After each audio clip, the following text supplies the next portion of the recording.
अस्सलाम वालेकुम एवरीवन, मेरा नाम अब्दुल्ला ज़फ़र है but you can call me ABZ and welcome to my YouTube channel.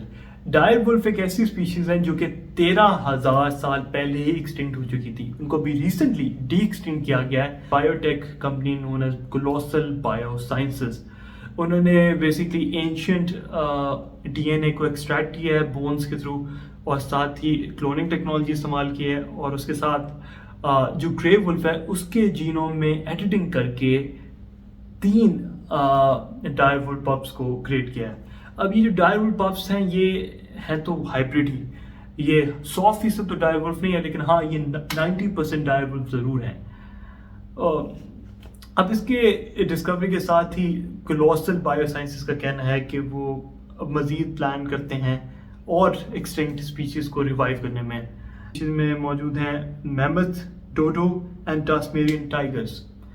अब क्रिटिक्स का कहना है कि जब आप यूँ नेचर के साथ खेलते हैं तो उसके काफ़ी नेगेटिव नताइज हो सकते हैं जिनका हमें अभी इल्म नहीं है। जब मैं इस डिस्कवरी को देखता हूँ तो उसके साथ माइंड में काफ़ी पॉसिबिलिटीज़ जो हैं वो जन्म देती हैं, जिसमें एक कॉन्सेप्ट है of a super soldier who has more strength, greater stamina and who can even live longer than a regular human being, जिसकी उम्र सिर्फ 100 साल नहीं, वो 100 साल से कहीं ज़्यादा रह सकता है, just like what is shown in the film captain America.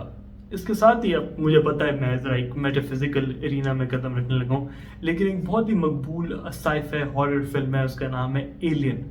उसके अंदर जो कॉन्सेप्ट है वो ये है कि उसके अंदर एक स्पीशीज़ दिखाई हुई है जिनका नाम है जीनोमॉर्फ। जीनोमॉर्फ एक ऐसी स्पीशीज़ है जिनको बनाया जाता है सिर्फ इसलिए कि वो हंट कर सकें, किल कर सकें या डिस्ट्रॉय कर सकें किसी भी बायोलॉजिकल लिविंग थिंग को जो कि उनके सामने नजर आती है, और उनमें कोई फीलिंग्स नहीं होती, कोई इमोशंस नहीं होते, कोई खौफ नहीं होता।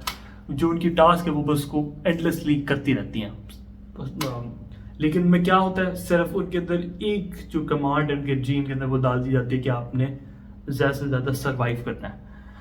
अब बेसिकली जो जीनोमॉर्फ्स हैं वो होती तो एक बायो वेपन्स ही है ना, तो एक ऐसा बायो वेपन जो कि हाईली इफेक्टिव है, जिसमें आपको ह्यूमन लॉस ऑफ लाइफ का डर भी नहीं है और वो अपने सारी टास्क भी कर रहा है जिसमें उसको प्रैक्टिकली उस तरह मरने का खौफ भी नहीं है, वो बहुत ही इफेक्टिव होगा एक बैटल फील्ड में। तो जहाँ पे ये डी एक्सटिंक्शन एक मार्वेलस साइंटिफिक डिस्कवरी है, वहीं पे यही अचीवमेंट हमें हिंट देती है of a dark dystopian and horrific future, जिसमें जो रियासतें हैं वो अपनी आर्मामेंट में बायो वेपन्स को इंटीग्रेट करती हैं और उन बायो वेपन की मेकिंग में इंसानों को भी एज ए टेस्ट सब्जेक्ट के तौर पर इस्तेमाल करना शुरू हो जाती है।